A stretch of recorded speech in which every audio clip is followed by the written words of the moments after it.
Assalamualaikum warahmatullahi wabarakatuh. Ketemu lagi di channel Arif Sang Cerah. Sekarang aku mau menceritakan ya, ada sebuah kisah yaitu di Kalimantan Barat. Ada satu desa, di situ angker dan kejam di situ. Masyarakatnya itu agak kejam. Kejamnya di situ bukannya kejam gimana ya? Ketika ada seseorang atau orang yang berumah tangga ya, orang yang berumah tangga di situ udah mulai mau merintis, mau punya istilahnya mau naik daun gitu ya. Nah disitulah ujiannya, ujian dari yang namanya masyarakat, orang-orang sekitarnya itu. Kenapa? Karena di situ ada orang ya, bukan ada orang, itu banyak orang yang agak gak suka ya ketika melihat ada tetangga yang mau mulai naik daun.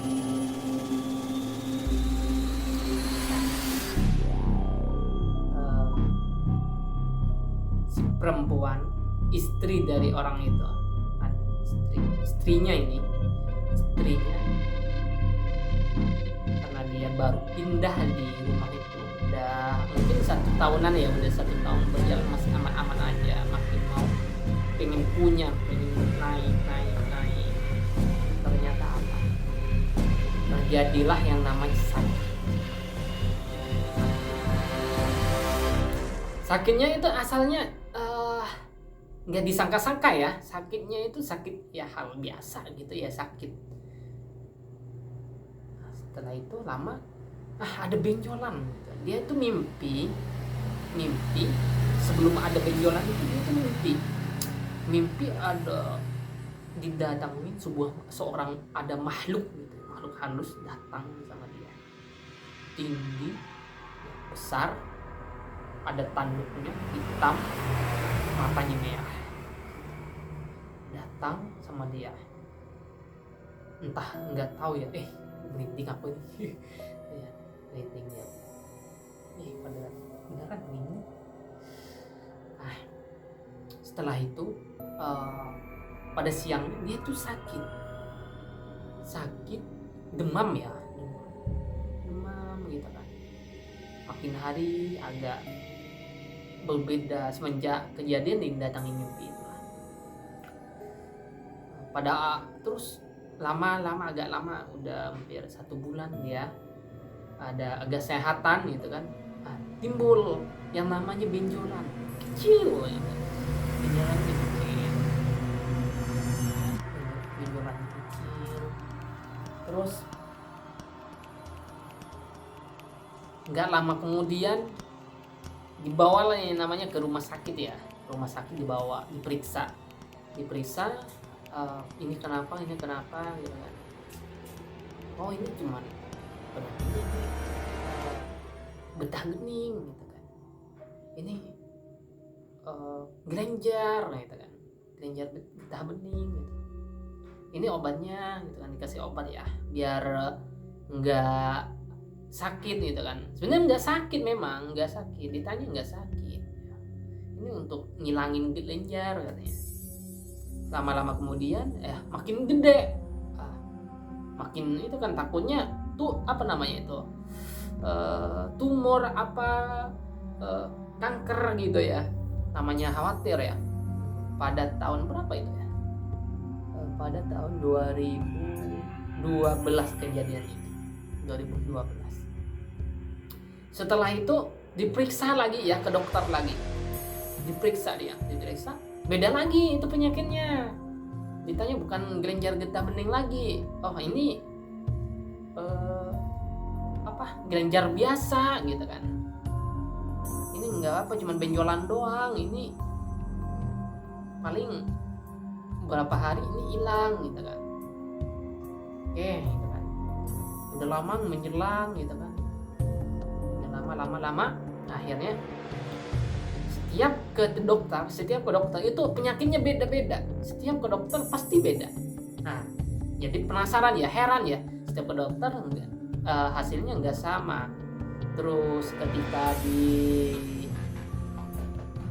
apa namanya, ketika diobati nggak ada hasilnya gitu. Akhirnya ke orang pintar, terus ke orang pintar ternyata apa, ketika diobati orang pintar ada efek di situ, ada efek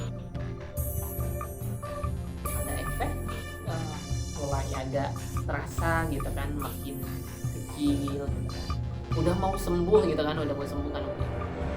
didatengin lagi itu mimpi yang sama yang sebelumnya didatengin gitu kan. Timbul lagi yang namanya itu timbul, maka timbul di sini, terus di sini lagi dua timbulnya, benjolnya ada dua. Kenapa ini kan? Makin parah, dia tuh sakitnya itu beda, panas gitu kan. Tapi ada jam tertentunya nih. Ada waktu-waktu tertentu ketika datang sakitnya. Bukan di pagi hari, bukan di siang hari. Jam berapa itu? Habis asar, menjelang maghrib. Habis asar mau menjelang maghrib, sampai itu malam, pertengahan malam itu masih itu mulai sakit gitu. Mulai sakit gitu kan. Nggak tega ya orang tuanya, dia itu dibawa ke rumah orang tuanya. Nggak tega ya orang tuanya. Badannya makin kurus. Terus kayak kena di kulitnya itu kayak kena apa namanya itu, gatal-gatal gitu ya.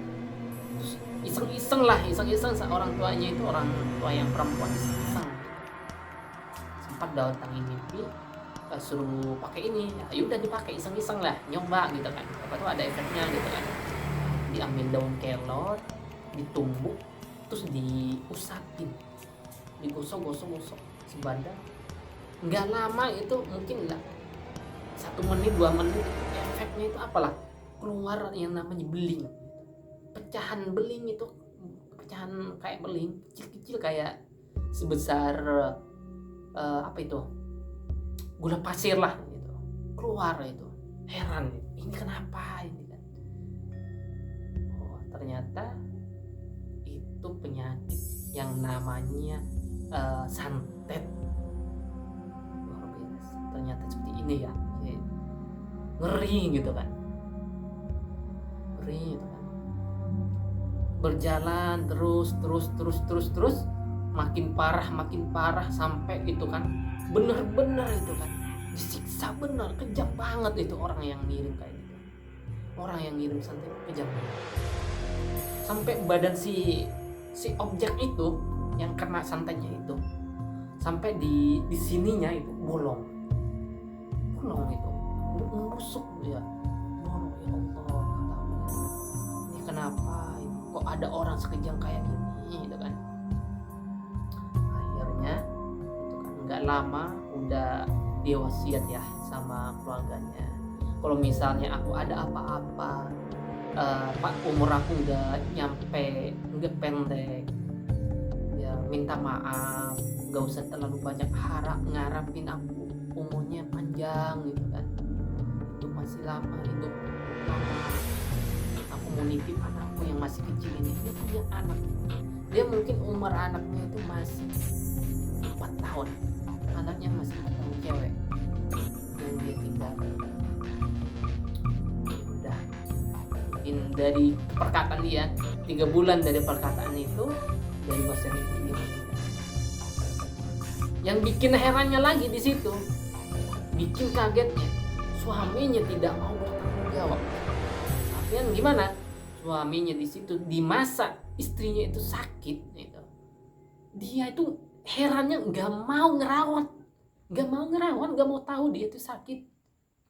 Ya Allah, sampai dia itu sebelum dia meninggal dunia ya, dia berpesan sama saudaranya yang cewek, dia juga punya suami. Dia bilang, aku minta izin sama kamu, Kak, boleh aku dipangku sama suami kamu? Aku pengen banget suami aku itu ngepangku aku di terakhir kalinya, karena Sampai dipanggil ya, suaminya dipanggil suruh ke ini, istrinya mau sekarang gitu, nggak datang gitu. Istrinya yang meninggal nggak datang, suaminya.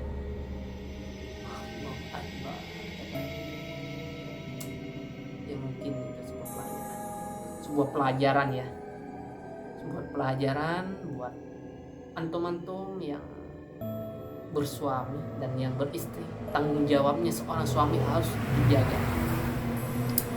Pada saat itu ya, ternyata dibongkar itu rumah peninggalan si almarhumah tadi itu, dibongkar. Ternyata di situ di bawah rumahnya itu ada tulang, ada bungkusan kain kafan, nggak tahu di apa,